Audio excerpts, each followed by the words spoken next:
Hey, what's up, guys? Chris Nelson here. It's Friday, October 27th, 2023, and Ron DeSantis is about to give remarks at the Heritage Foundation in Washington, D.C., which I will bring to you here at 9:30. But first, DeSantis was on Caitlin Collins' show last night on CNN, and here is what he said. Now, this is the babe that Trump had such a problem with. And remember, he did that town hall where they were standing up and, oh, she was just so mean to him. And he complained about it and everything. And watch how DeSantis handles and answers these lib reporters and does it skillfully. So then you don't have to complain about it after the fact. All right. Let's watch right now. No, but I think we have mental health adjudication. Do you believe that a red flag law like the one in your state would have prevented this?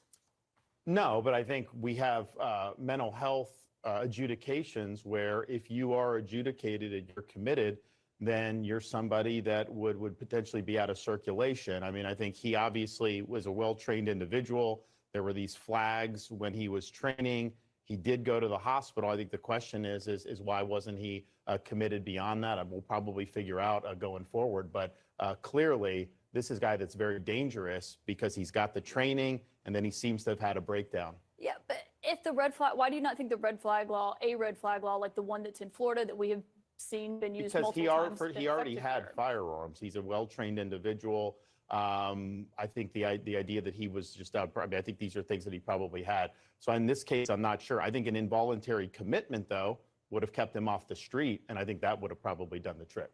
But if he had these concerns over the summer, I mean, he was saying that he was hearing voices. We don't know if it was voluntary or involuntary. We just know that he did go to a facility, a medical facility, for about 2 weeks. I mean, you look at the red flag law in your state, that is something that it was passed before you were governor. But when you were running, you said that you would have vetoed that. Do you not think it's been effective in your state? But that's a different situation than a mental health. So we've always had, and I've always, if you're not mentally competent to own a firearm, that's something different than red flag. What red flag is people would go in and say you may be a danger. So you could have someone lodge a complaint. Different states do it differently, oftentimes with not adequate due process. But I would say that's different from the mental health. I think most people agree that if you're not mentally competent, with rights come responsibilities, and exercising the rights means you have the mental competency. So I don't think it's an issue with red flag. I think red flag has been abused because people can just lodge a complaint. Sometimes they'll take somebody's firearms. And here's the thing. It's not even Second Amendment as much as just a Fifth Amendment due process issue. Can you take someone's property without having an adjudication? So I think it's different. I don't think it would have mattered in this case. I do think a commitment, involuntary commitment, would have done the trick. I think there are questions about whether it would have been a factor here. Obviously, we're still learning more about this, but I mean, this is a law that you have in your state. Does it work in Florida? Well, in a situation like this, it would not be. Just generally, does it work in the state of Florida, though? You know, I was not something that I supported because I was concerned about the due process rights of individuals. Now, our crime rate's at a 50-year low. I don't think it's because of that. I think it's because that we've supported law enforcement. We have strong laws to hold criminals accountable and put them off the street. So I'd say if you look at why is Florida's crime declining while it's going up in places like California, I think it's probably more for our overall approach than that. If you don't think it's effective in Florida, you don't think it's contributing to those lower rates, why is it still in place? Why don't you move to repeal it? I mean, you've got a Republican supermajority. Because the Republicans passed it in the legislature before I was governor. I mean, they all voted. Oh, right, but they all voted on it. I was a candidate at the time. There was different restrictions that I thought violated the Constitution, so I said I would have vetoed the bill. It passed overwhelmingly. And there's not an appetite amongst them to reverse their votes, basically, in what they did just a few years ago. Has any of it, since being governor, changed your opinion on how effective it is? I mean, there is a Polk County Sheriff, Grady Judd, who you are very familiar with. He's a conservative. He's a supporter of yours. He thinks these red flag laws in Florida are actually very effective. I think you have different perspectives on that. I mean, I think Grady and some of the other sheriffs like it. I think some others have said that it's not something that's effective. But Grady, understand, he's a big supporter of the Second Amendment. So he is not using that in a way to try to infringe people's rights. He's following due process, and he's going about it in a way that does respect that. I think you see how some of these things get put in other states, and it's more of just an end run around the Second Amendment because they just don't like the underlying right to begin with. So point blank, though, do you think that red flag laws are effective?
I agree with. Oh, tell me that my mic wasn't muted that entire time. Was my mic freaking muted that entire time?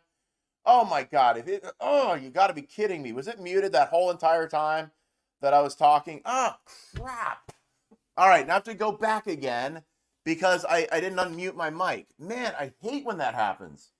No, I was talking about with red flag laws here in Florida that what they basically do is the law enforcement can ask a civil court to issue a risk prevention order that bars someone deemed dangerous to themselves or others from possessing guns. They also can't buy guns while the order is in effect. Okay, so what DeSantis is saying here is that Grady Judd, damn it, I can't believe I had that muted. Oh my God.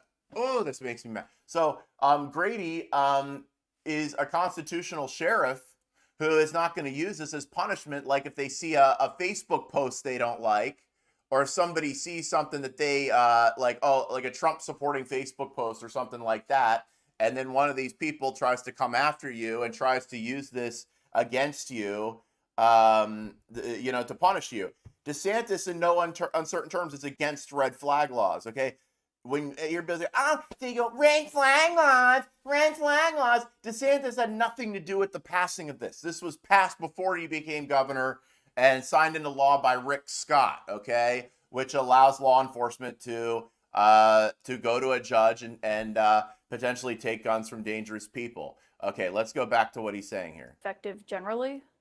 I don't think there's been data to suggest the red flag laws have been effective. I mean, Even in Florida? I don't think. I mean, I think it's anecdotal when people say this or that. But I think what's ultimately effective is holding people accountable, either through mental adjudication if they're crazy, or convicting them. He said crazy. I mean, a lot of the people that commit crimes. Great. I mean, obviously, a shooting like this, catastrophic, a lot of people. The typical crimes that are being committed where one or two people may get killed, they don't get as much press, but it's almost always somebody who's been in the justice system multiple times, and then they finally commit a really serious offense. So identifying those people and holding them accountable when they're committing crimes, that is the way you reduce the crime rate. So it's safe to say President DeSantis would not sign any kind of national red flag law into No, law. I don't think that'd be appropriate at all. How many times do you ask this? I mean, she's asked this over and over again. Do you support red flag laws? Do you think they work in your state? Would you sign a red flag law? No. There you go, right there. I mean, DeSantis, in no uncertain terms, is not going to support any red flag laws in any way. He just doesn't support them. And you hear him, he would repeal the one in Florida if he could, but he says the legislators don't have the appetite for it. The Republican legislators passed it, and here we are. So he's not going to be doing any of these things. He does not believe in this. Now, with red flag laws, some people disagree with this. I mean, I think that if you got somebody who is making violent threats and they're flashing their guns around and they're saying that you should be able to go to a judge and then have their guns removed. I think that's what should happen. DeSantis doesn't agree with that. He believes that is unconstitutional to do that. So, hey, what's up, Aiden?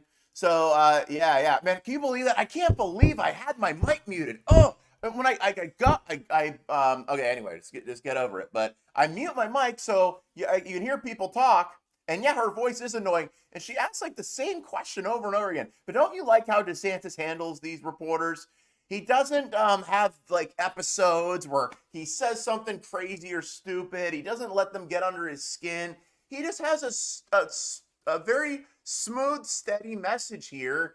And he does what he believes is right and lets the chips fall where they may. I mean, he's not about grandiosity. He's not about making himself bigger than he is. And, but, you know, she's pushing him on the red flag laws, which he didn't sign in Florida, which he said if it came to his desk when he was governor, he would not have signed it. Rick Scott signed it. I kind of, okay, so let's go through the rest of this here. And then DeSantis is speaking in Washington, D.C. at the Heritage Foundation. Oh, my goodness, of course he handled it better than Trump in about 10 minutes here. So let's watch the rest of this here.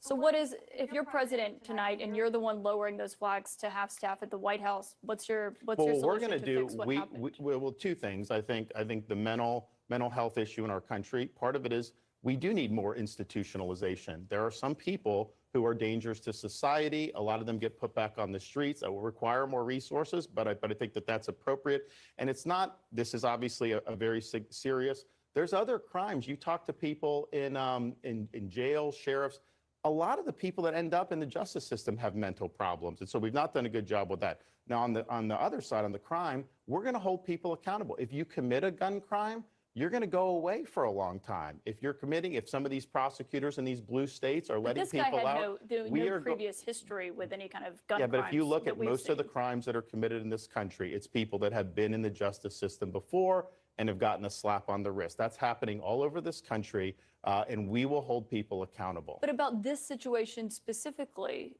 what would you do? I mean, he had no prior criminal background.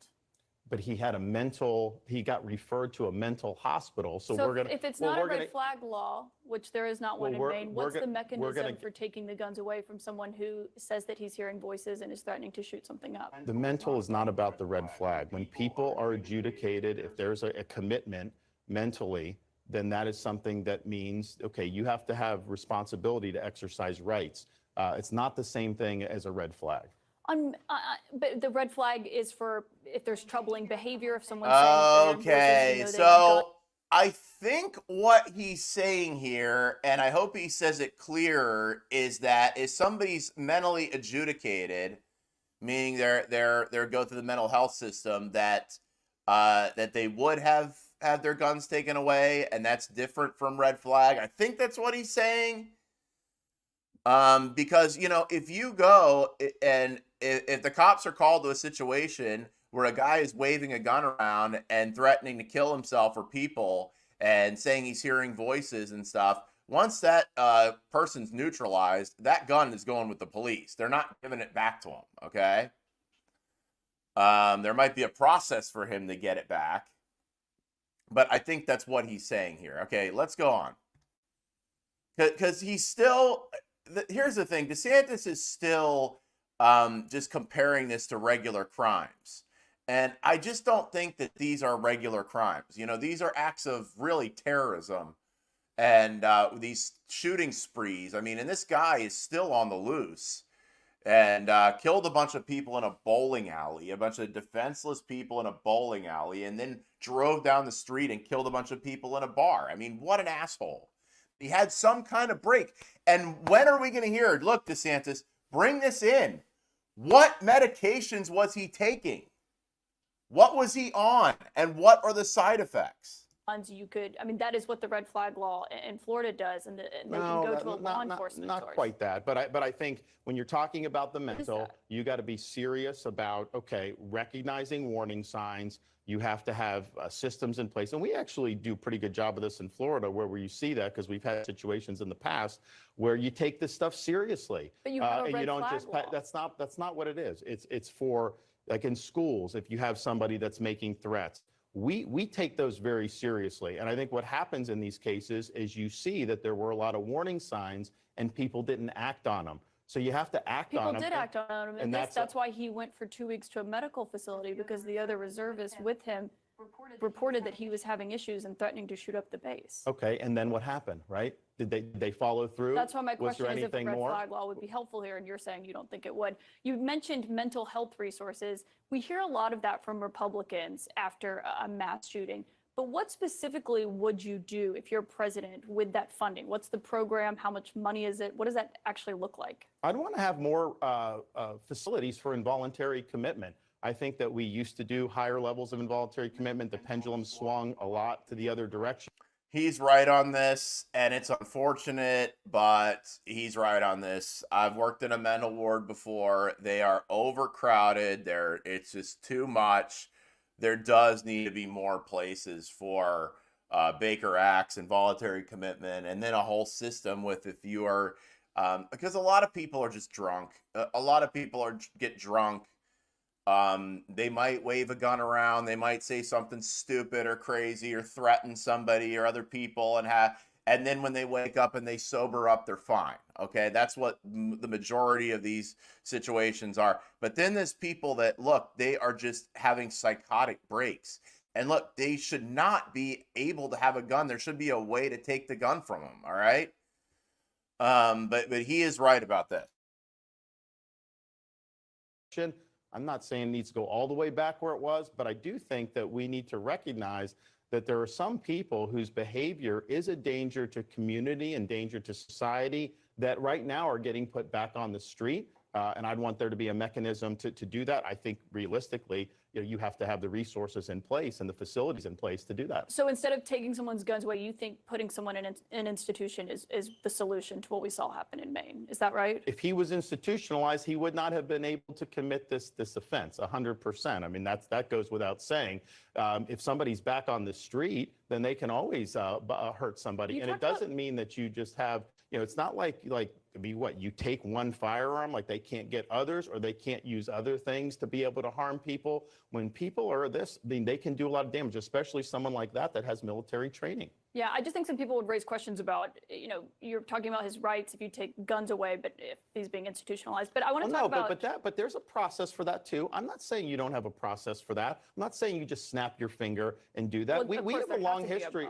Well, we have had a long history in this country of handling mental health in different ways. I think now we've gone a little bit more liberal. I think you see that affecting a lot of problems that we have in society. And so, but that, if he had been involuntarily committed, then clearly this would not have happened. You can't say that with anything else. Well, I think people would say, is that the solution, or is it something with restricting gun ownership? But I want to talk about Israel because... But you can't, though. If you have been adjudicated mentally, you are not able in this country to purchase a firearm. The federal, yeah. that is There the you law. go. Okay, there we go. So if you've been adjudicated,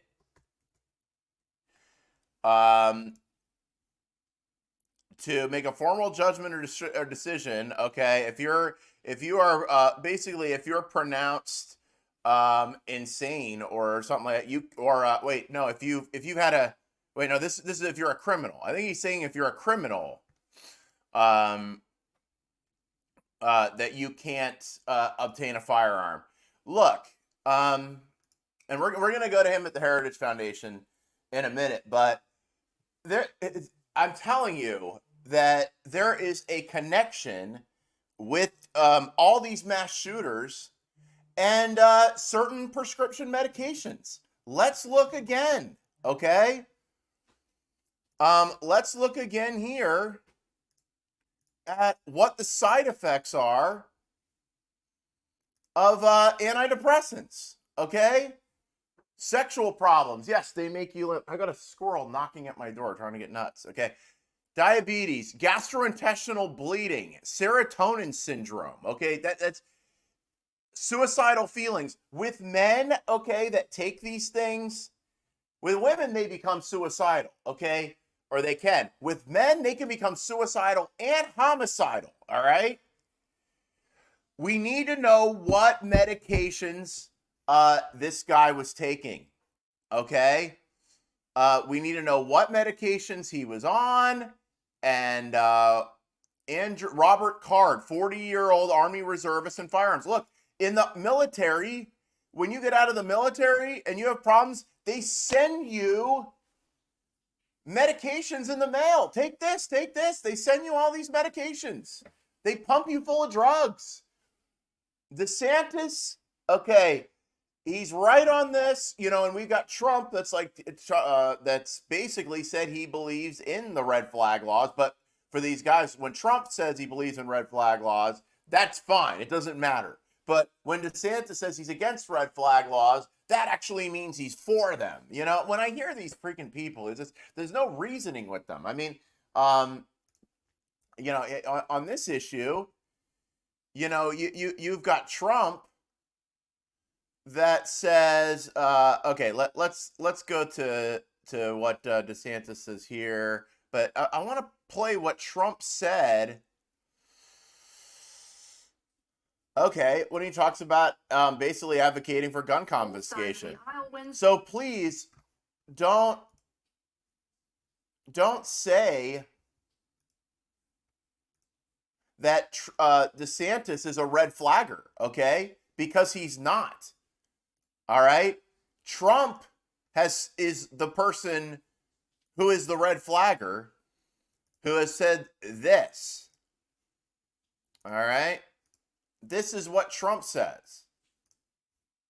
President Trump stunned lawmakers on both sides of the aisle Wednesday with his overarching demands for gun control. Like take the firearms first and then go to court.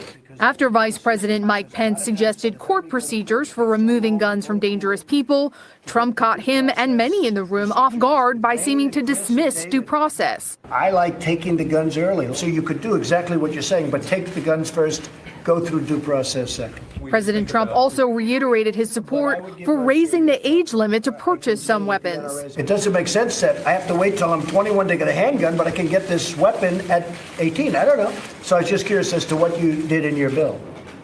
You don't address we didn't address it, Mr. President. Look, I think you know why? Because you're afraid of the NRA, right? Oh, look at that. I mean, Trump is a lib. Who do you think put that in his mind? Take the guns first, then go to the judge. That's unconstitutional, okay? And even with most red flag laws, you have to go to a judge. But Trump's there, and he's got Feinstein sitting next to him. That's her over next to him, in his ear, telling him this. And again, here's Trump repeating, this is the lib, take away your rights, take away your guns position. And I just can't even, you hear people saying that DeSantis is a red flagger. DeSantis is completely opposed to red flag laws. Trump is all about them. But somehow this doesn't count. It's okay that he said this. He's playing 4D chess here, guys. But really, we need to get into the antidepressant issue and the medication and the amphetamines that we're pumping people full of. I mean, really, you don't think that pumping people full of amphetamines couldn't possibly lead to problems? Oh, I've got ADHD. Basically, people in this country who don't like their jobs and have to work tedious jobs all day long, go to the doctor. They say they're having trouble paying attention. The doctor gives them Adderall, and then they are able to focus, all day long. And nobody knows what the long-term I mean, actually, you do know what the long-term taking amphetamines is going to mess up your brain, okay? And then also with the SSRIs and abruptly stopping taking them. I really hope that DeSantis addresses this. And I think it would be great to see Robert F. Kennedy Jr. in charge of the FDA under his administration, because the FDA is what's supposed to be monitoring the pharmaceutical companies to make sure these things are safe. And if some of these products are causing things like mass shootings or have a link there, then that needs to be looked into, and we need somebody to look into it. So I get it being against the red flag laws, being constitutional 100%, but I think DeSantis needs to go further here and offer an alternate theory, because she's got good points, and they got good points. And let me tell you, people do not want to be scared to go to a bowling alley or a baseball game or things like that. And that even goes for independents, conservative Republicans. We don't want to be afraid to go out. Now, people don't really carry guns either. See, because like, say, if it's true, if you did have a couple of people that were well trained that were carrying their sidearms in the bowling alley, at the same time, one of them should have been able to take out his gun and take the guy out. That is theoretical. That's the best thing. That's the way that the Second Amendment's supposed to work when you're in church. But now in society, you think, oh, if I'm gonna, carry a sidearm to church or to a bowling alley, I must be bad or something. When really you're just a well-trained person who's doing that. So in case some maniac with an AR-15 comes in, somebody has a gun and can defend everybody from them. And you didn't see that in the bowling alley or the bar, because I just don't think many people carry guns anymore. I think we've been taught by Law and Order and other shows that guns bad, and if you carry a gun, you must be up to no good, or you must be a criminal or something, when really you're not. It used to be in like the Wild West, everybody carried guns around everywhere. And really, like that kept people, because if you had somebody shooting somebody, then you'd pull out your gun, But now we've got this phenomenon, and it's a phenomenon. It's something that didn't happen before, where you've got people that come into these places and blow people away like fish in a barrel because they had some kind of mental snap. Okay? What is new now that wasn't back then? Medications like SSRIs, pumping kids full of amphetamines, giving people, having all these diagnoses, bipolar, this and that. They blame it on the diagnosis, but nobody looks at the pill. These pills have as side effects suicidal thoughts and major brain chemistry changes.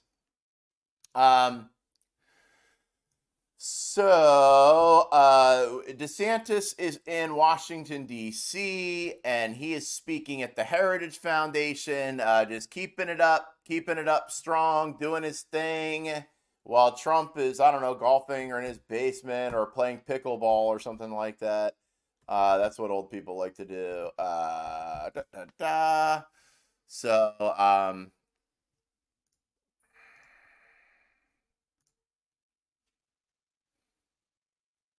all right, so where is...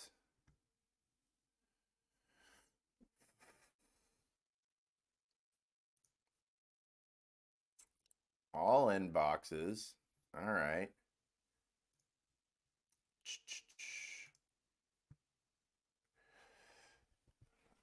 All right, so I'm going to DeSantis at the Heritage. I don't know why, but sometimes DeSantis all right.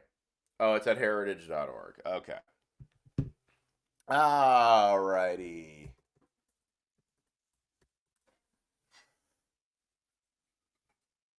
And okay, it says watch live at heritage.org. So,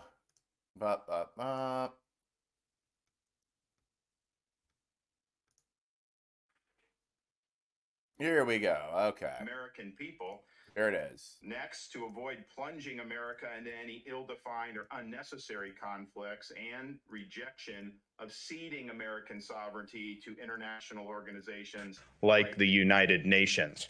Now, in Congress, we led on issues that matter when it came to the nation's national security. I was one of the leading opponents of the Obama-Khamenei-Iran nuclear deal, and we were instrumental in pointing out the flaws of that disastrous policy. As the chairman of the National Security Committee on House Oversight, we exposed a lot of the flaws in this nation's Afghanistan policy and did that in ways that were really embarrassing for a lot of policymakers.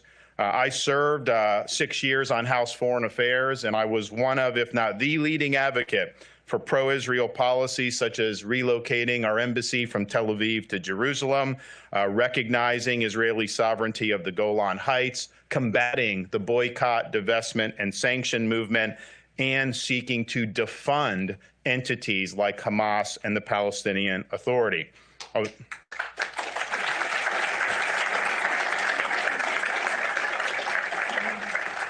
Was also one of the voices in Congress sounding the alarm against Hamas terrorism and Israel's need to finally deal with that, as well as the nefarious influence of the Sunni Muslim Brotherhood. We combated Marxism in the Western Hemisphere in places like Cuba and Venezuela. We understood and made it an issue to treat our border security as a national security issue. And we also highlighted the dangers of domestic terrorism and the role that immigration plays in fueling that terrorism. Now, since I took the helm as governor of Florida, we have been engaged in a lot of these important issues. We led the fight in Florida against Airbnb's BDS policies against the state of Israel, and as a result of that, Airbnb reversed course. We've expanded academic and economic ties with the state of Israel. We've bolstered relationships between Florida and Japan and Florida and South Korea. We sent law enforcement and National Guard to the southern border to help Texas do what the federal government has failed to do. And we also sent illegal aliens to Martha's Vineyard, which put the issue on the front burner in ways that no other single action has done.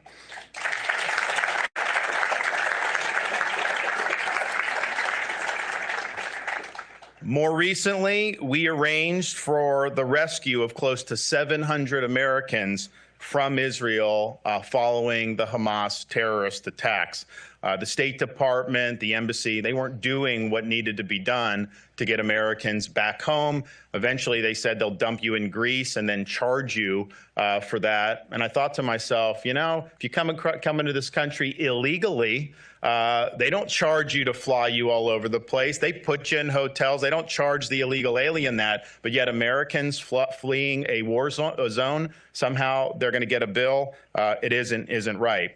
And then more recently, we deactivated Students for Justice in Palestine in our Florida university system. They are a group.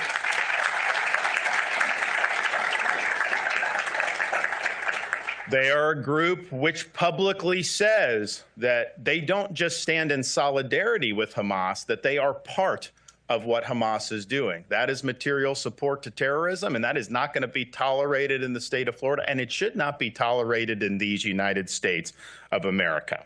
So we're proud of what we've been able to do as governor. But as we look across the world now, we are a nation adrift. The Biden foreign policy is rudderless, weak, misguided, and solicitous of America's adversary. Just think of some of the things that have happened in just these 2.5 years. The Afghanistan withdrawal dishonored the sacrifices of our service members, and they abandoned billions worth of military equipment to the Taliban. Biden has empowered Iran with sanctions relief. That has fueled the Hamas attacks. That has fueled what Russia is doing in Europe. Biden also invited the Russian aggression against Ukraine by displaying weakness and even publicly stating that a small invasion would be A-OK.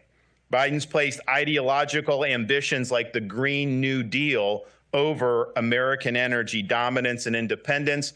That has helped America's adversaries, Iran, China, Russia, Venezuela. Biden's also sacrificed strong policy against the CCP, which we need, in favor of climate talks and a summit with Xi Jinping. All the while, China provides patronage to Russia and to Iran. This is just the fact. American power is on the decline. And this has been happening for some time, but it is accelerating under the Biden administration. As we sit here today, we've learned some hard lessons in the post-Cold War world. We've seen the limits and indeed futility of trying to impose democracies on foreign cultures. We understand the perils with nation building and social engineering in foreign lands. We've seen military adventurism go awry, such as the Obama-Hillary Libya escapade.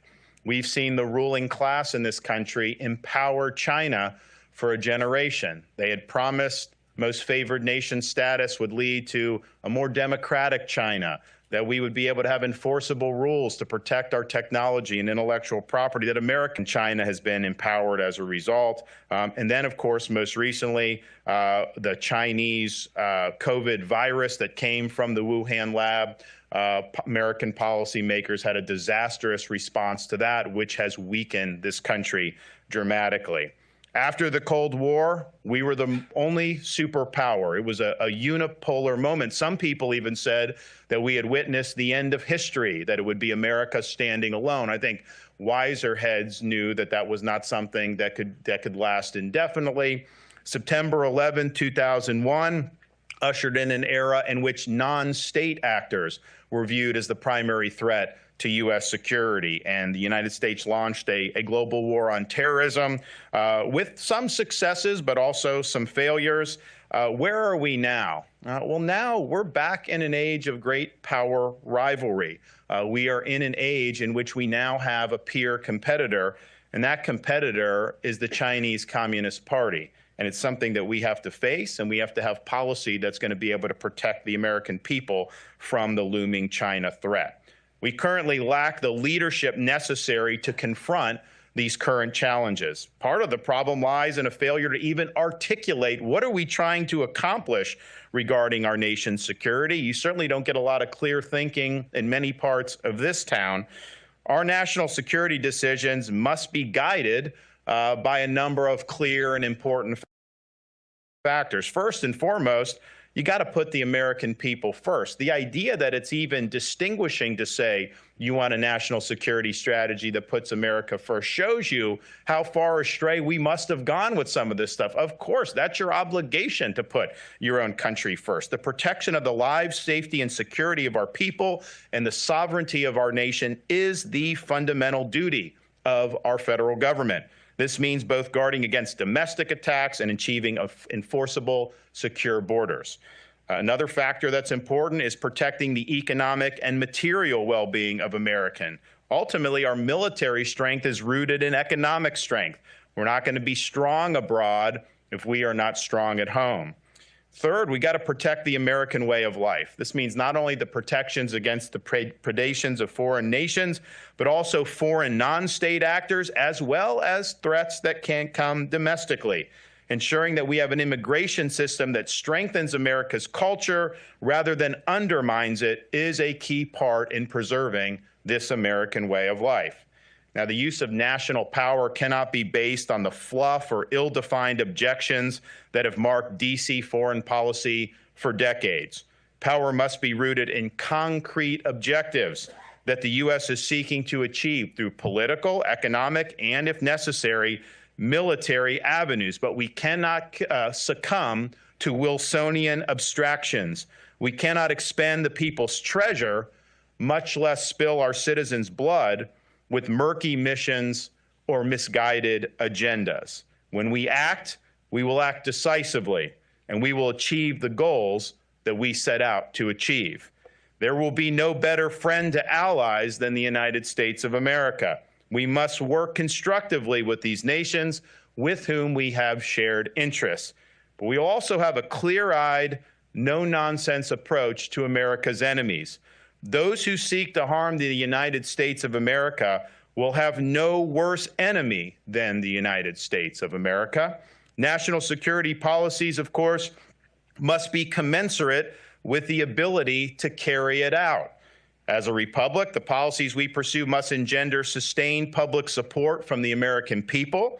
And as a veteran of the Iraq War, I recognize the gravity of deploying U.S. troops in combat, and I hope to never have to do that as Commander-in-Chief. But if such a duty calls, I will ensure that the U.S. will be fully committed to winning.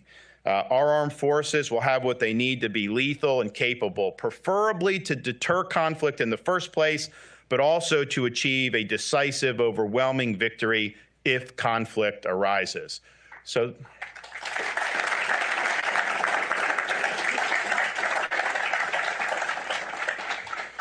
where do we find ourselves now? Chaos abounds, dangers are gathering, America lacks direction, and leadership is in short supply. The world is getting more dangerous as conflicts mount. We have a major national security issue in our own country at our own southern border. We've had 7 to 8 million people pour into this country illegally since Joe Biden took office. They are not all coming from Mexico and Central America. They are coming from all over the world, from the Middle East, from Russia, from China. Do you think for a minute that America's enemies are not taking advantage of that porous southern border? So dealing with that border is not just the right thing for the United States in terms of the rule of law and our economy. It is a national security issue, and it's one that we need to tackle. The Hamas terrorist attack against Israel raises yet another front in global conflict. How did this happen? It happened because Iran funded and orchestrated the attack against the people of Israel. And this is the most deadly attack, terrorist attack on record. And there were more Jews killed on October 7th than at any time since the Holocaust. We just commemorated last week the 40th anniversary, actually this week, the 40th anniversary of the Marine Corps barracks bombing in Beirut, Lebanon in 1983. That attack was done, orchestrated by Hezbollah and the Iranians to kill Americans. And when I was in Iraq, Iran was killing our troops left and right. So they have a long history of fomenting jihad throughout the Middle East and killing not just Jews, but Americans. It's important that we say as Americans that Israel has the right to fully defend itself against these barbarous attacks. You can't just sit there and have a terrorist group on your border who's going to behead your babies, rape women, and massacre elderly people and think that you can do a glancing blow and somehow that's going to take care of it. They need to end Hamas once and for all. And we should be supportive of that, not just publicly, but also in private, not just in words, but also in our deeds. It's important that we do it.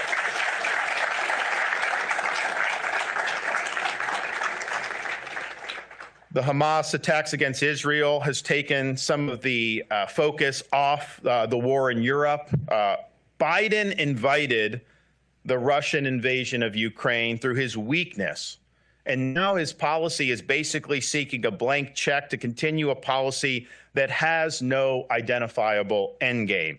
Biden's also funding both sides of this conflict. His deferential posture to Iran has given them billions of dollars in sanctions relief. They have plowed that not just for terrorism in the Middle East, they're also plowing it into helping Russia with things like drones. And his Green New Deal policies also benefits Russia, which relies on energy production. Now, Heritage has correctly pointed out how it's in America's interest to bring this conflict to an acceptable conclusion, to stop the decimation of our weapons reserves, and to focus our forces where they are most needed. And I think that is the right approach, and I commend Heritage for saying it. And so what is that right approach? Where are our forces needed? China is the key player behind both of those foreign conflicts. The CCP is keeping both Iran and Russia afloat financially. China's purchasing massive amounts of Iranian oil on the black market, thereby enriching the mullahs. And Russia is selling China gas and much, much more, and that is bolstering Russia's war machine. Now, lengthy conflicts, particularly between Russia and Ukraine, will ultimately benefit China because it will distract America and it will deplete our already dwindling Western weapons and ammunition stockpiles. The threat posed by the CCP requires our primary focus and attention right now. They are the first truly peer competitor that we have dealt with in our lifetimes. If you look back at the World War II, the Allied powers had a much stronger economy than the Axis powers. If you look at the comparison between the United States and the Soviet Union during the Cold War, the economic comparison is not even close. The U.S.'s economy was so much more robust than the Soviet Union. Yet China is near a peer competitor to ours economically. They're close to us militarily. They have a lot of leverage over our economy because all the interconnectedness that has happened over these last many decades, largely due to bad decisions made to America's ruling class. And China has grand ambitions. They seek to be the dominant power in the entire world, and they are marshaling all their society to be able to achieve that objective. So this is a formidable threat, and it requires a whole of society approach. The next president of the United States must have the focus and determination to see major policy changes through. You cannot be focused on short-term political considerations. You have to do what's right, and you have to get the job done. Why is this something that we should care about? Well, look, I mean, I want to be the top country. I mean, I want to be number one in everything we do. It's just kind of competitive, but that's not the crux of it. A world that's dominated by CCP will see them export their authoritarian vision all across the world. This will be a world marked by internet policing, artificial intelligence, facial recognition, and social credit scores. It will end up creating a global dystopia. And this is a regime that you do not want to have control or influence over our society. After all, the death toll of the CCP regime since it seized power in 1949 may very well be the highest of any government in history. It numbers in the tens of millions, many of that at the hands of Mao Zedong. And of course, China was responsible for the COVID-19 virus and pandemic, and they tried to hide it, and they put the rest of the world in great peril, and yet they've never been held accountable for any of that. So the United States has to treat the threat posed by the CCP the same way we treated the threat posed by the Soviet Union. We understood that the Soviet Union was trying to export communism around the world, and so we took our whole national security apparatus and we tailored it to be able to meet that first and foremost threat. We have to recognize when we do this, resources are scarce.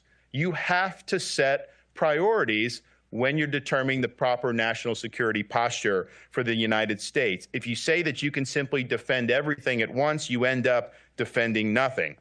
So I will reorient U.S. foreign policy to prioritize the Indo-Pacific region as the most pressing part of the world for defending U.S. interests and U.S. security.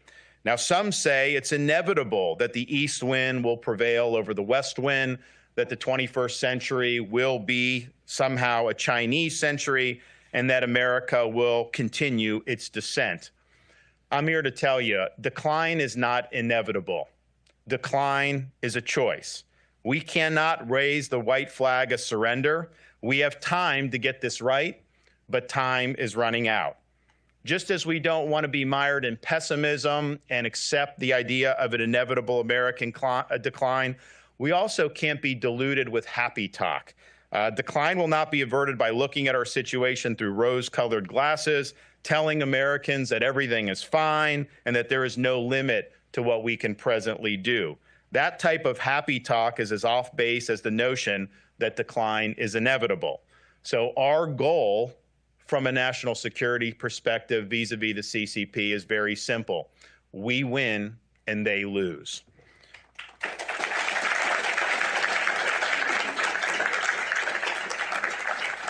So how do you do this? You got to do a number of things. First, we will modernize and bolster our military capability to deter CCP aggression. Peace can only be achieved through strength.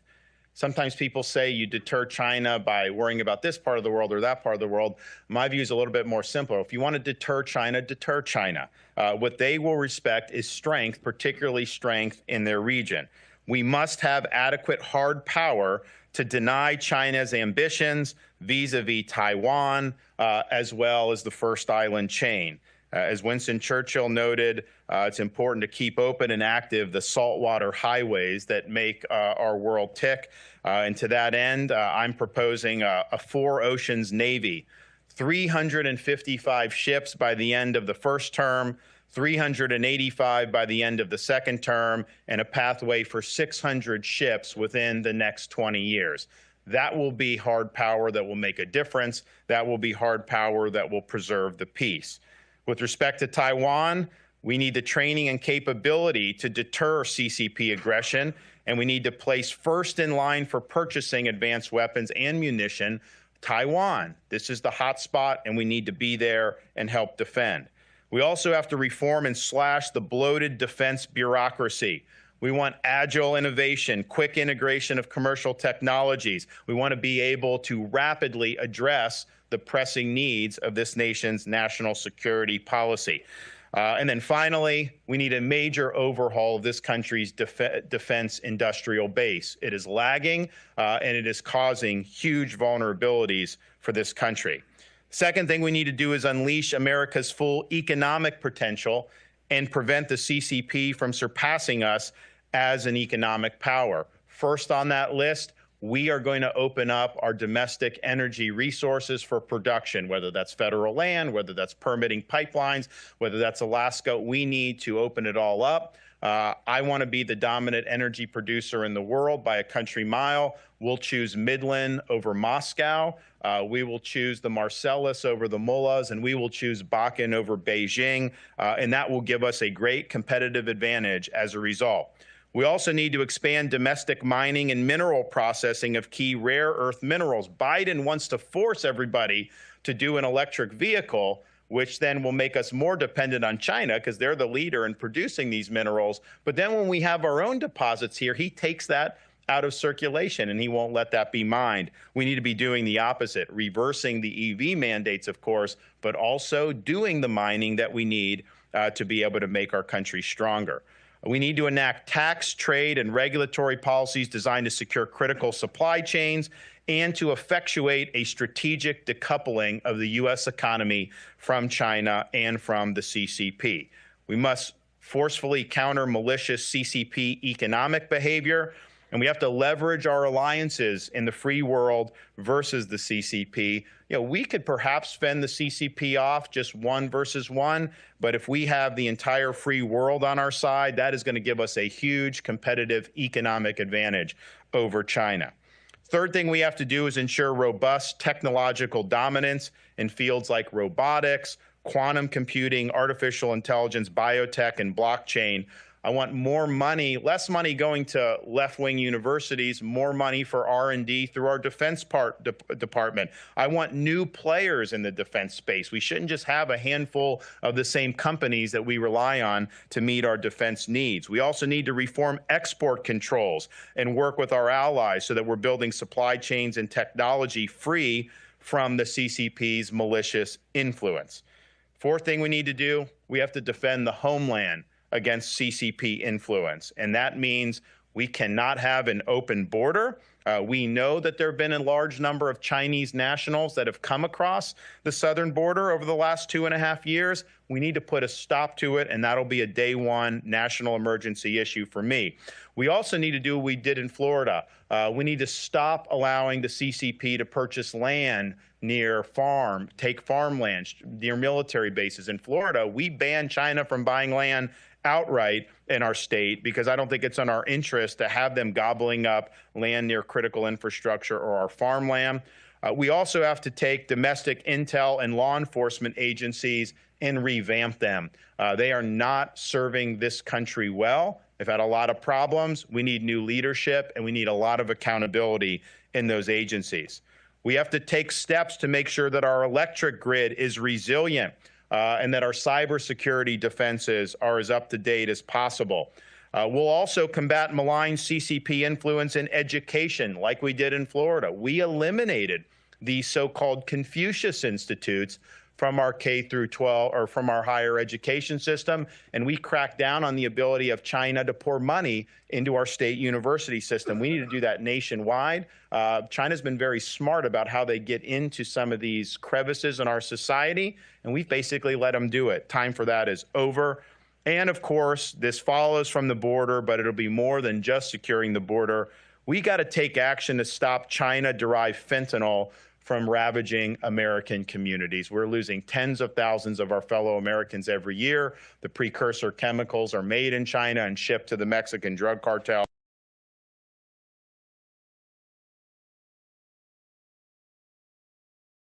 CCP oppression.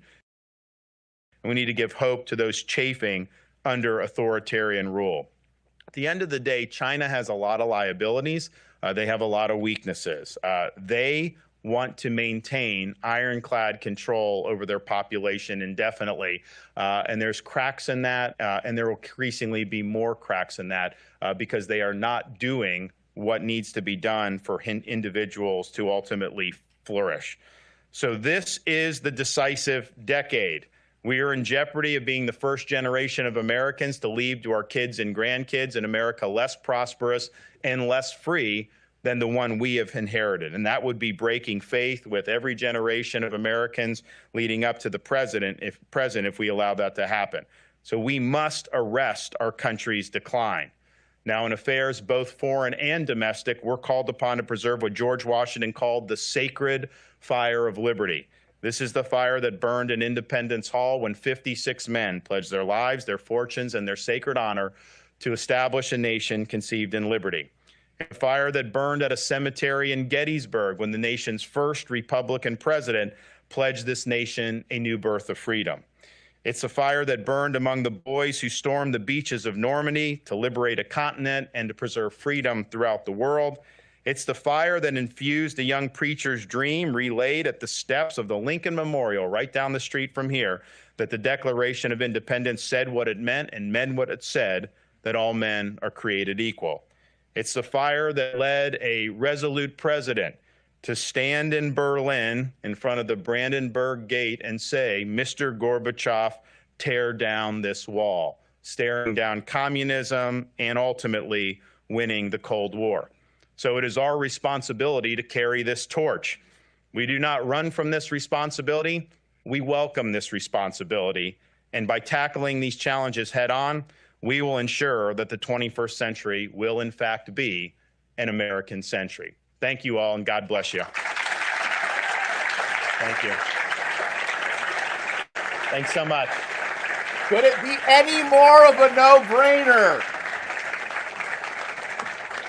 Oh my goodness, could it be any more of a no-brainer? This guy gets it. All right, let's watch the discussion Epic now. Times mugs. I haven't seen those before.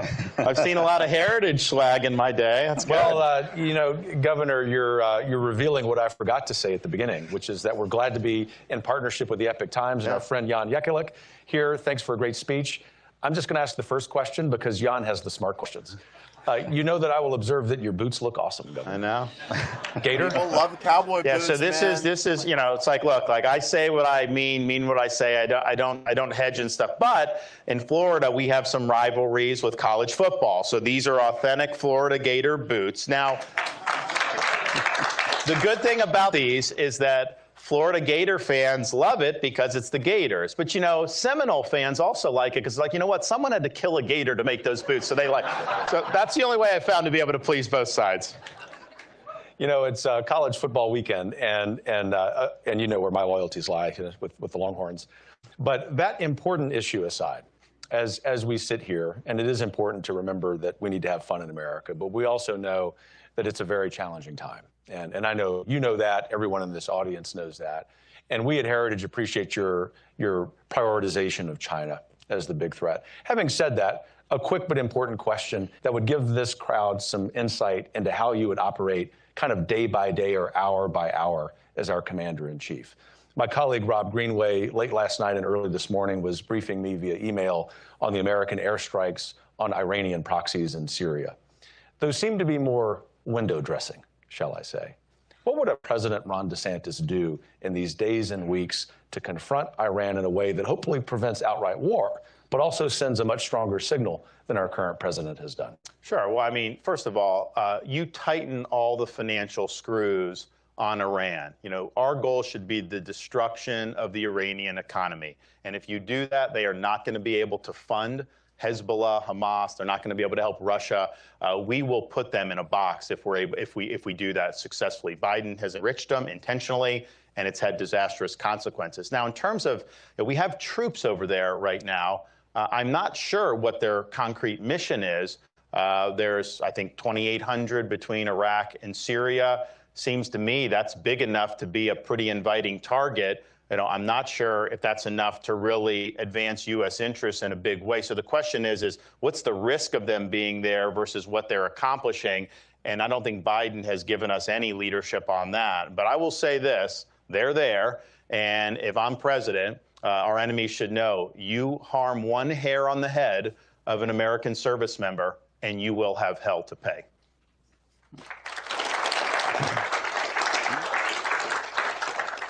Well, Governor DeSantis, it's great to speak with you again here. I want to kind of ask the elephant in the room question. You mentioned in your speech that you intend to be very consequential, have clear objectives, enact them. The previous president, former President Trump, basically encountered incredible obstacles in trying to enact his policy. In some cases, government working directly in the opposite direction. And I guess this question has been asked me many, many times. How can a future candidate, how would you as president deal with that reality? Well, I think there's two things. I mean, I think that former president appointed people who worked against his agenda. Those were bad appointments. And you've got to appoint people that are going to not just agree with the agenda, but are going to be willing to, toil, tears, sweat in order to do that agenda. Because when you come in and do what needs to be done in this town, you are not going to be greeted as liberators. Like these people in this town, they do not want to give up power. They are not going to like the fact that we just won the election. They're going to fight that. But ultimately, the question is who governs this country? Are we governed by we the people under a constitution? Or are we just going to say we've departed from that? There's this fourth branch of government. The elections are kind of window dressing, but ultimately they get to do whatever they want to do. That is totally unacceptable. So you have to have people that are going in. They understand you're going into the lion's den. They're going to be willing to make tough decisions, hold people accountable in ways that they're going to get attacked by the media. They're going to get attacked by people in this town. But you also have to look at the bureaucracy, and you've got to be willing to use Article II power in really robust ways to discipline the administrative state. I mean, I was looking at the Israel issue, and like all these State Department people are rebelling because the administration is quote pro-Israel. Now we know behind the scenes they're really not, but the fact that they're rebelling, I would say take a hike. Why are you even working here? Like it's not your.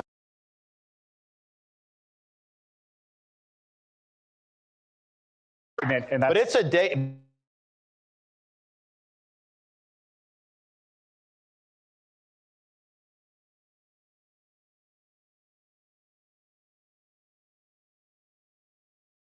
I mean, you need so you need hundreds, if not 1,000 people just ready to go. Day one, send to the Senate, get there. Don't let the bureaucrats take control of that. You go, and it's day to day after day, you're peeling back power from an unelected power center, and it's not going to be something you can just flip a switch on. It's going to require focus. It's going to require discipline. Quite frankly, it's going to require a two-term president to be able to see it all the way through in ways that are going to stick and have lasting impact.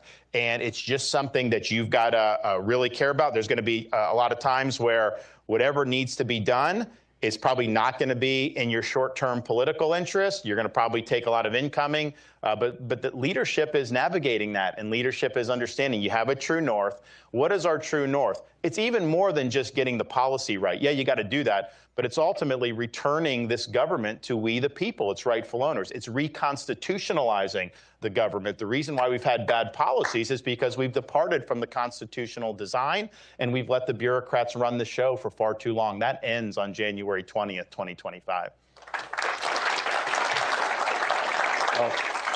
Right on. Essentially, you're saying you would like to reduce the bureaucracy in Sure. government. I mean, I think there's two things. The size of it, government's too big and all that, which is important, and we will do that. And we've put out a number of things. I'm going to do more of a full expose of what we're going to do in the coming weeks. But for example, we're going to say all cabinet secretaries reduce your footprint in DC by 50%. And there's a whole bunch of other things we're going to do. Schedule F, all this, it's important. But just as important of the size is also the scope of the power that's being exercised. Because you could reduce government bureaucracy by 50%, but if the bureaucrats remaining are taking power and they're imposing rules on society and they're doing things that should be in the legislative branch, that's still a major, major problem. And to me, that's probably even a more significant problem because it's unaccountable power being imposed on a public that did not consent to those policies. So I think it's size and scope. Okay. You know, on the China issue, you spent quite a bit of your speech talking about China. It's very interesting. You said, we win, they lose. That has to be the approach. You mentioned MFN status. We still have most favored nation status. Some people would argue that permanent normal trade relations with China were one of the biggest mistakes, or perhaps World Trade Organization accession and so forth. Traditionally, human rights have been linked to trade, or trade has been linked to human rights. Would you support that kind of an approach? I mean, we have a situation where the US government says that China is committing at least one genocide. You know, former Assistant Secretary of State will say there's 3. So how do we deal with this human rights trade issue? Well, first, I think just identifying what you said, that those policies were with MFN and WTO, those policies failed. I mean, let's just be honest. If you look at you go read Bill Clinton's speech when he was signing the MFN and the WTO stuff, and you read what he said, almost everything he said turned out to be bogus. I mean, almost none of it actually happened. And China has used that wealth that we've basically bequeathed to them to build up a very powerful military. So, and yes, I think human rights, it's something that's good to stand for. What is the concrete interest? I do think it informs a concrete interest because this is one of the great weaknesses of the CCP. What they're trying to export around the world ultimately is something that is going to suffocate human freedom. Their vision is a dystopian vision. And to the extent we're highlighting that, not just in the political sphere, but economic sphere, I think that that's important. Make no mistake, if they end up the dominant power in this world, if they dominate the Indo-Pacific and they dominate global commerce, they are going to be conditioning behavior for access to their markets that they control. And there's going to be a lot of Americans that will grovel on Wall Street and Hollywood. They already grovel, but it will get much worse. And you will feel this in your daily life if it gets to that point in the next decade, 2 decades, 3 decades. A related follow-up, Governor, is if you think about the history of American national security, when it's been the most successful, it is decisive, it's lethal, as you laid out in your speech, but it also has required the President of the United States, as President Reagan did so well, to be a really good communicator about what's at stake. I'm curious, given the dilemma that exists in the United States, how you would tackle that problem as it relates to China. What I mean is, while there is a growing awareness that the Chinese Communist Party is a threat to the quality of life for everyday Americans, Americans are good people who are paying attention to their families, to their businesses, to their work. Of course, a lot of that's challenging. What would your messaging approach be, in other words, to convince Americans that's the threat, and frankly, that each of us will probably have to make some sacrifices in order to prevail?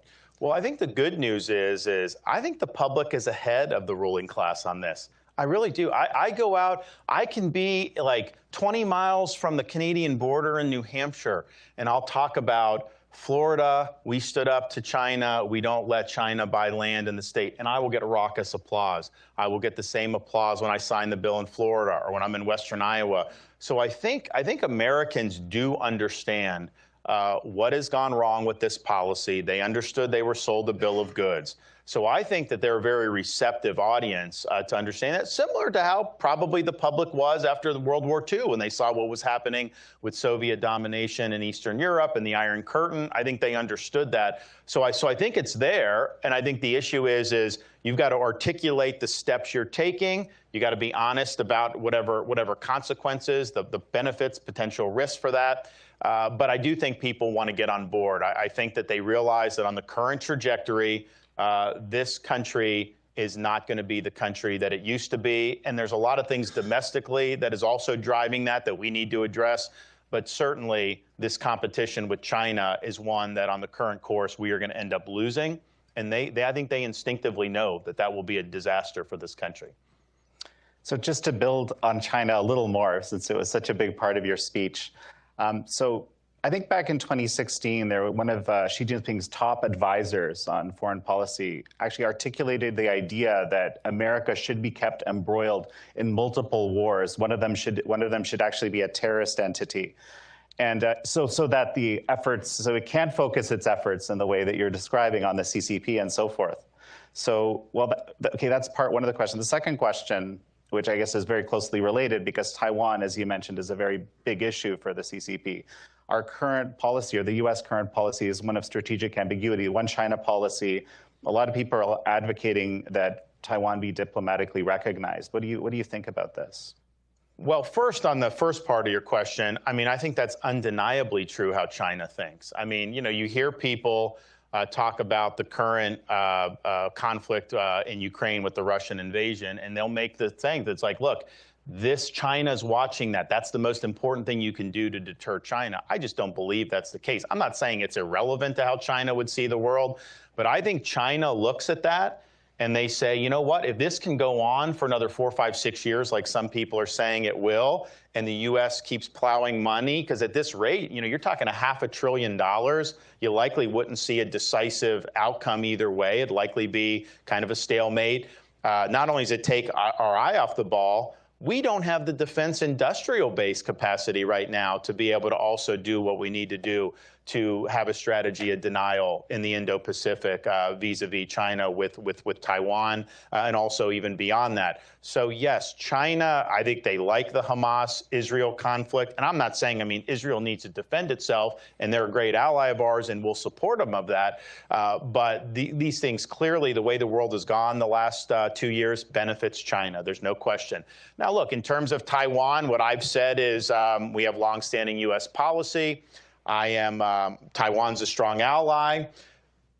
A Chinese invasion of Taiwan, if they were successful of that, it's not just about semiconductors. Yes, that's important. That would have big impact on the economy here in the United States and around the world, no question. But it's more strategically important because it allows them to break out of this first island chain.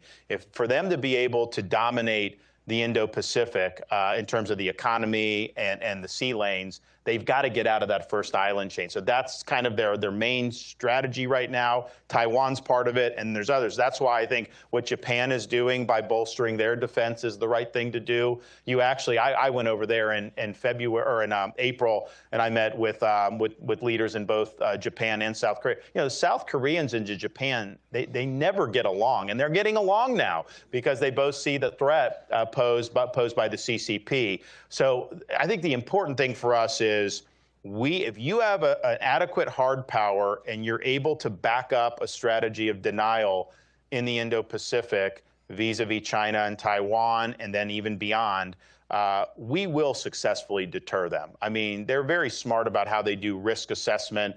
They've built up their military. They got a lot of question marks on their military, but the time is running out for us to be able to get that done. We've neglected this for a long time. Just this Biden supplemental, I think he put like $4 billion for the $7 billion for the Indo-Pacific. I mean, like that is not going to get the job done. So we've got a lot of work to do. But yes, I think we can deter it from happening.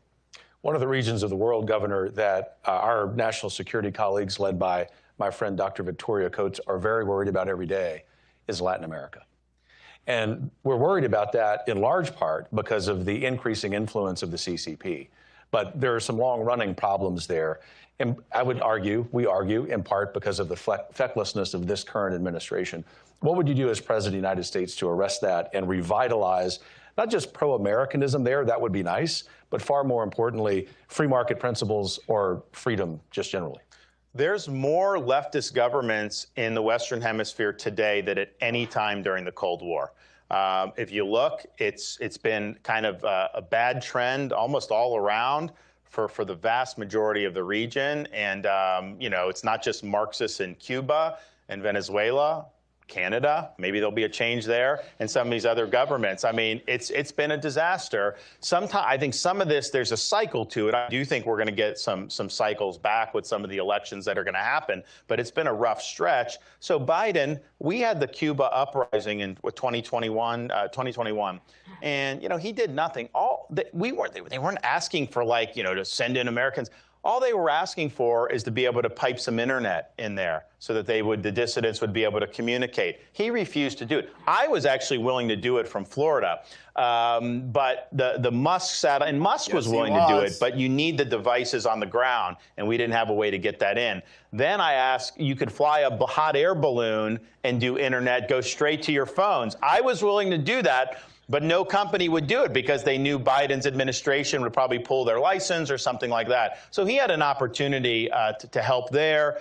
He's been very weak with how he's dealt with Maduro. I mean, they're basically trying to do deals with Maduro. So I think it's been a disaster. So I think having new leadership with a much clearer vision, but we also need to look, given all the threats, we should have an updated version of the Monroe Doctrine for our own neighborhood in the 21st century.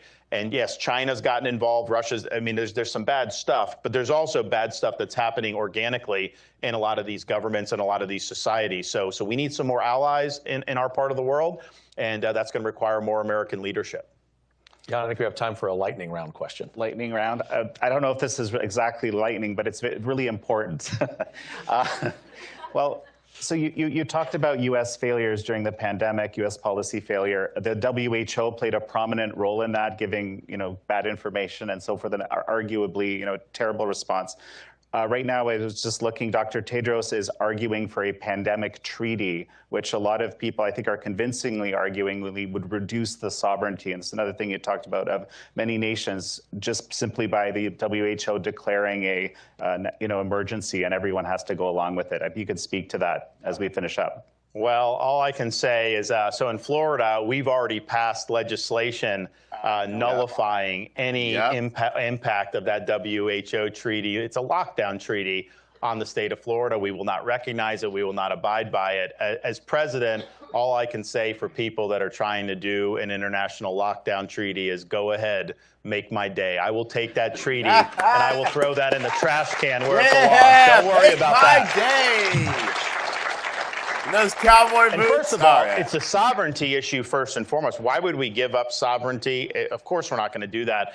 But then you think about the WHO of all agencies. I mean, you've got to be kidding me with some of this stuff. How bad were they during COVID? How dismissive were they of people's individual rights and freedoms and aspirations, and the collateral damage that was done during COVID? And look, those first few weeks were some bad decisions by Western governments.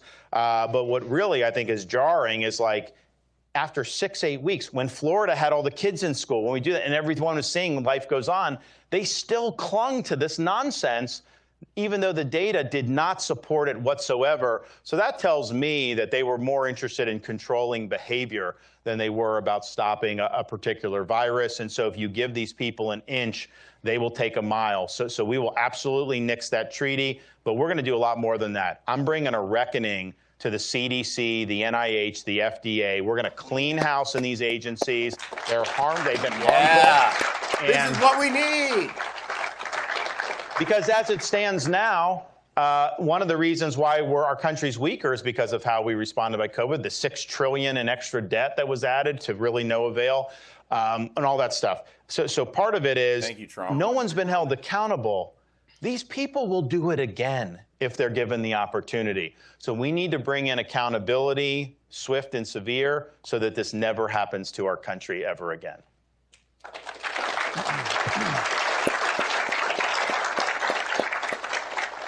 Governor, we appreciate the thunder and lightning in that response. And truly, it goes back to those gator boots. That's right. To our friends in the in-person audience, we'll wrap here momentarily. And if you would not mind, please remain seated as the governor and Jan and I head out, just for the sake of logistics. But let me say to my really good friend, Jan Jekielek, it's always fun to be here with you. And we appreciate your work and that of the Epic Times. It's great to be in partnership with you. And to our friend, Governor Ron DeSantis, thanks for your time. Thanks for your leadership. God bless you. Thank you. God bless. Thanks. Appreciate it. Very good. Thanks so much. Good job. Yeah. Could it be any more of a no-brainer, guys? I mean, could it be any more? This is the biggest no-brainer that I've ever seen in my life. And, you know, Chris Nelson here, Reopen Chris, please like and share this because this is the meat and potatoes of this. And here is a guy that gets it. You know, I've noticed a lot of Ron DeSantis supporters are people that contribute a lot to society, have families, have kids, have careers. And I notice, especially here on X, formerly Twitter, is a lot of people that have joined this platform and come on just because they're invigorated by Ron DeSantis, a competent leader, the likes of which we have not seen in our lifetimes. We've had president after president, and even going back to Bush. And I love when DeSantis talks about his experience in Iraq and his understanding of military policy, and that getting us into these long quagmires like the Iraq War where DeSantis served, and like what's going on in Ukraine right now, and that these benefit China, which is our biggest enemy, okay?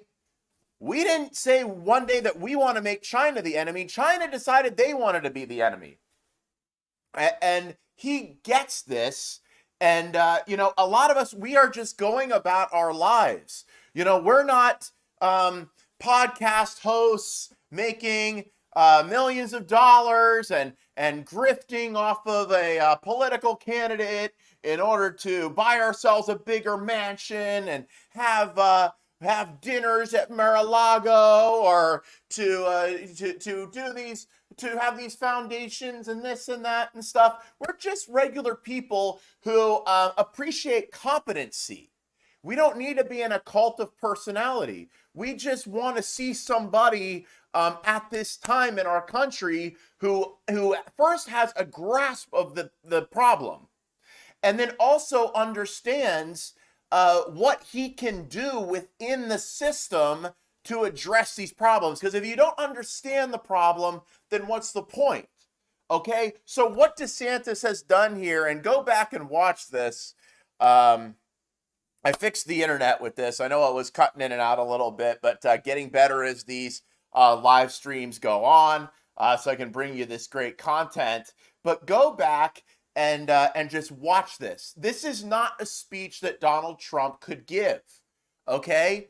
DeSantis going from notes, not going from a teleprompter, but there's no clean up on aisle Trump going on here, okay? There's no just blethering and blathering and crowd pleasing and stuff like that. He is saying, I understand what's going on here. And, you know, he talked really about how Biden is funding both of these sides in with Ukraine, on the energy side with Russia, and then arming up the weapons and everything on Ukraine, on the Ukrainian side.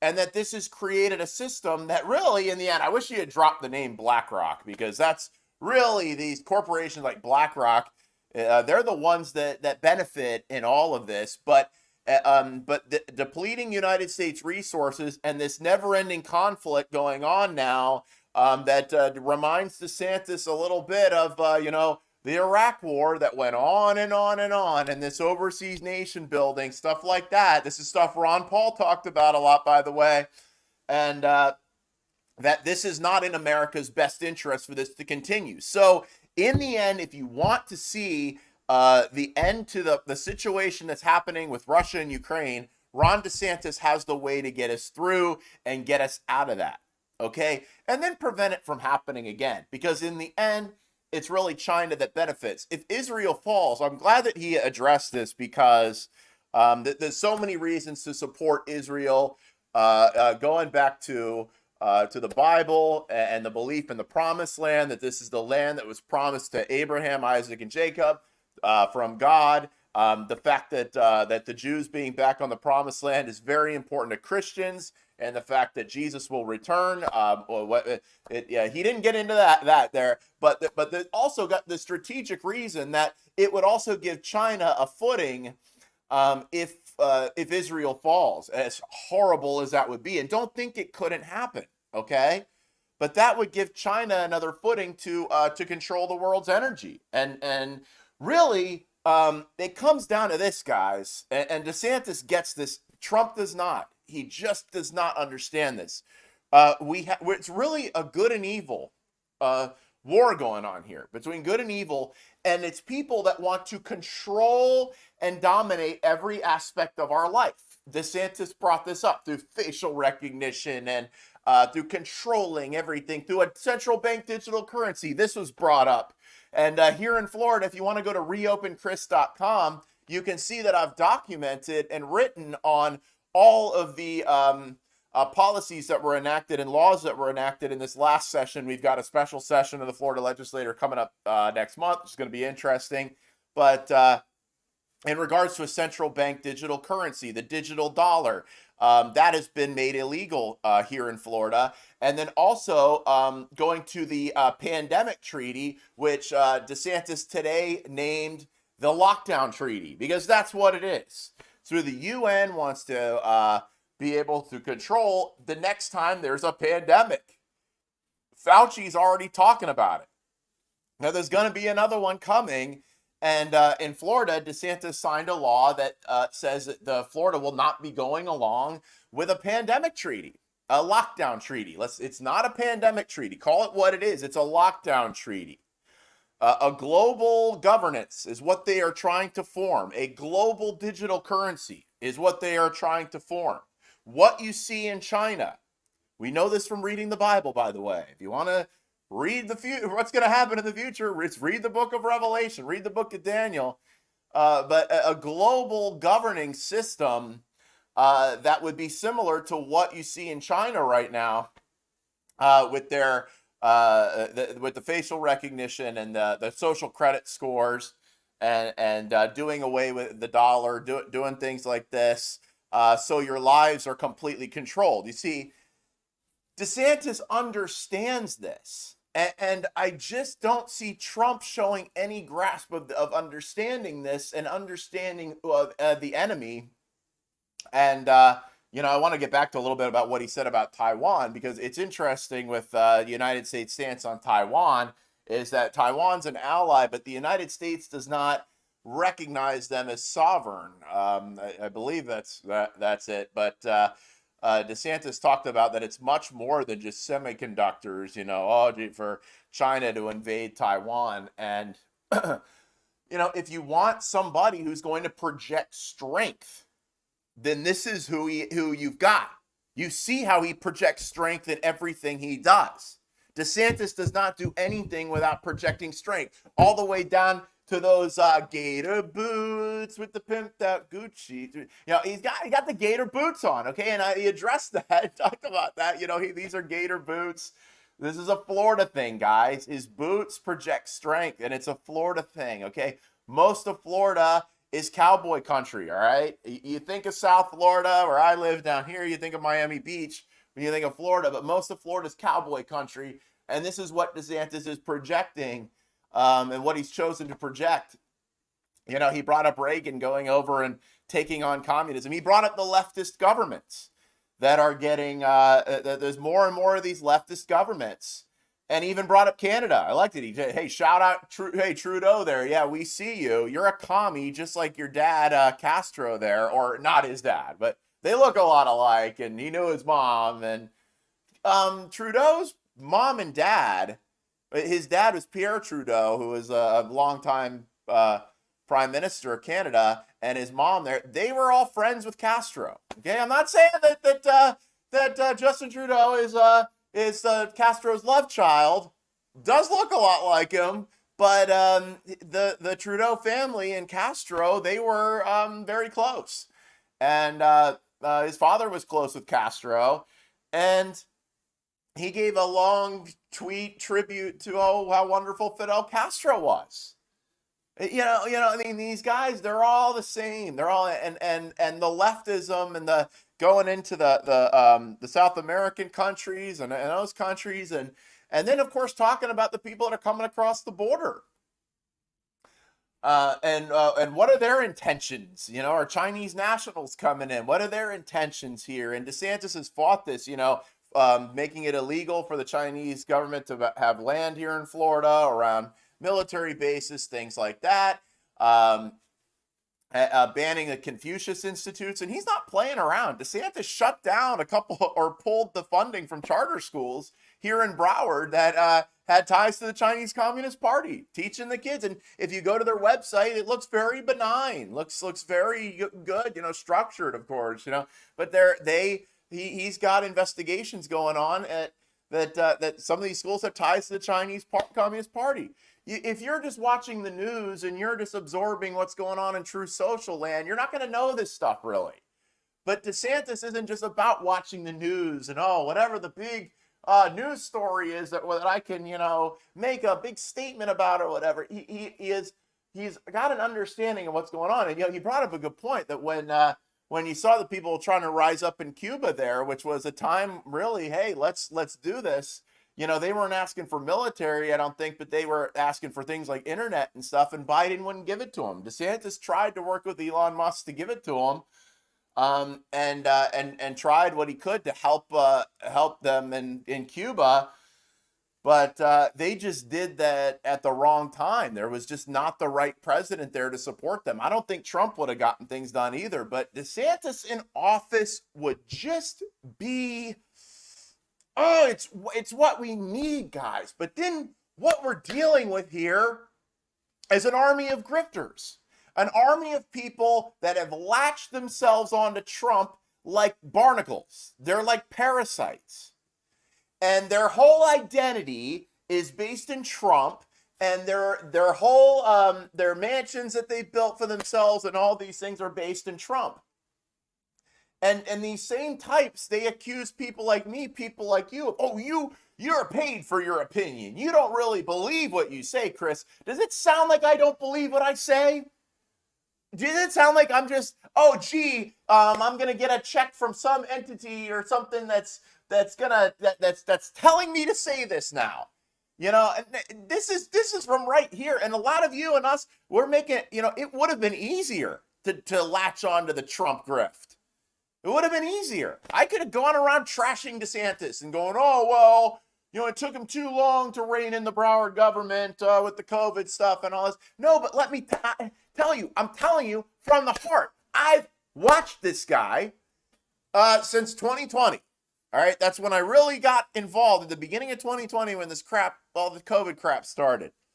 And I would go to DeSantis pressers, DeSantis events, and I would crash them. I would yell at him. I led a protest in front of his house once. I did a lot of different things in 2020 to get his attention and get him to look, we've got to rein in the local governments. We've got to make mask mandates illegal. We've got to fight back against this. He did everything the people asked. He did what we asked. And when it was unpopular, he took the arrows. When the media was coming after him, when the Trump White House was even coming after him, the Trump White House didn't want schools reopened. DeSantis said, no, we're reopening schools. He bucked the system every time. He bucked the CDC every time. That's what they're trying to do with this pandemic treaty, just make this stuff the rule of law. And this is where DeSantis has a very strong understanding, is in the fourth branch of government, which I learned about from the great one, Mark Levin, who a lot of the constitutional things that I've learned, that I learned when I was younger, came from listening to Mark Levin and reading his books. And I believe it was Levin who quoted the fourth branch of government, which is this administrative state. And even Glenn Beck too. Glenn Beck, I learned a lot from him too, was warning about this stuff back in the early 2000s. That this fourth branch, this administrative state that was never envisioned in the Constitution by the founders, but has been empowered by a Congress that is not term limited and has very little limits placed on it. I'd like to see DeSantis asked about imposing term limits on Congress, because that is absolutely crucial. But this fourth branch of government that includes the CDC, the FBI, and all these three-letter agencies that are now in bed with the very people they're supposed to be regulating, like the pharmaceutical companies. How is the FDA going to put their stamp of approval on drugs when they are basically, staffed by former CEOs and former pharmaceutical people and people that have investments in pharmaceuticals? Oh, gee, are they going to say, no, that drug is dangerous? No, that vaccine's dangerous? No, we saw the corruption going on within the CDC and the FDA during the fake pandemic. Whatever happened to COVID, by the way? Is this just kind of just went away? It evaporated. Jeez, it went from being the most threatening thing to all of our lives to being not even existent anymore. Ooh, it's almost like it really never actually existed. You figure it out. But we saw that rushing through the vaccine for children and saying that you should give it to 6-month-olds. I remember when they did that. Oh my goodness, DeSantis couldn't have called a press conference fast enough. I mean, I think they did it at night. DeSantis would have called a press conference at night if he could, but he's typically home with his children at night and his wife and being a good father. And let me tell you, those kids, Madison, Mamie, and Mason, named after founding fathers, by the way. He named his kids after founding fathers, okay? They are going to be some of the most well-adjusted kids grow up to be the most well-adjusted people you ever see. Because DeSantis is a father and he's a grown-up. But he called the press conference and was like, no, we're not doing COVID shots for kids in this state, period. We're not doing this, cut it out. But, he's an adult. He's a grown-up. He understands the Constitution. You notice he has the Constitution behind him. When he's speaking, when he's doing these things, he's got the Constitution on the wall behind him, and he knows what it says, and he knows how to use it. So I just want to play a clip really quick of here he is on Brian Kilmeade. He's just all over the place. Oh, Sam Bankman-Fried testifying today. That should be interesting. Anyway, let's go. Hold on. Let me put it up on the screen. This is DeSantis on Brian Kilmeade this morning. And what I like, he's so good with media and talking to these guys. And, he doesn't trash them afterwards. Kilmeade's been a lot more pro-Trump, but just watch how good he is when he goes on these shows. We're going to unveil a whole-of-government approach to deal with what really is our top threat, the Chinese Communist Party. If you look what's happening in Gaza and Israel and Hamas, that's all funded by Iran. Who's Iran's leading benefactor right now with the black market oil sales? China. You look at Russia and Ukraine. Who's Russia's main benefactor? China. Who represents a peer competitor to us militarily and increasingly economically? China. We're back in an era of great power rivalry after the end of the Cold War and the age of terrorism. We still have a lot of other threats, but we've got to get the China issue right. And so I'm going to have a policy that's going to get that job done. We're going to unveil a whole-of-government approach to deal with what really is our... Where does it come from? It comes from China. From China. This is a guy who gets it. This is a guy who understands. And it's just, to me, oh, I like this here.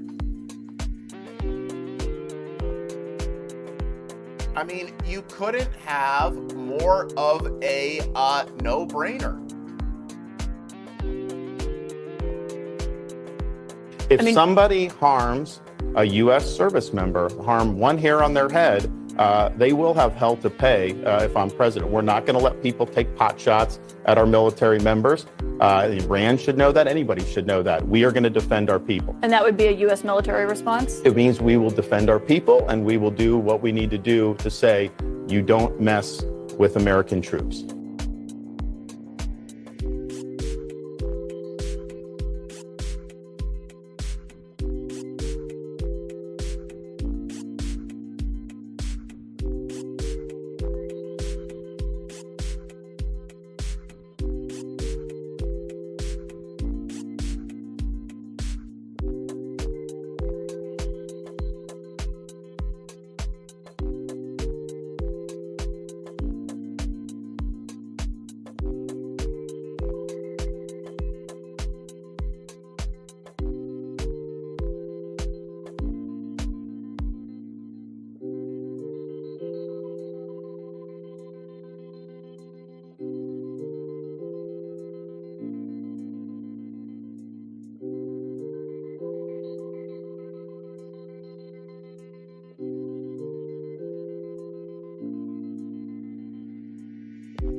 And I muted it again. I muted it again. Oh, hit the unmute button. Come on. As I was saying, as I was muted, if you couldn't read my lips, biggest no-brainer we've had. Okay? He understands the issues. He has a strong fear of God. He gets the Constitution, knows what it says, knows how to work within that construct to achieve things, to win. Biggest no-brainer of our lifetime. Let's get Ron DeSantis in the White House. This is Chris Nelson.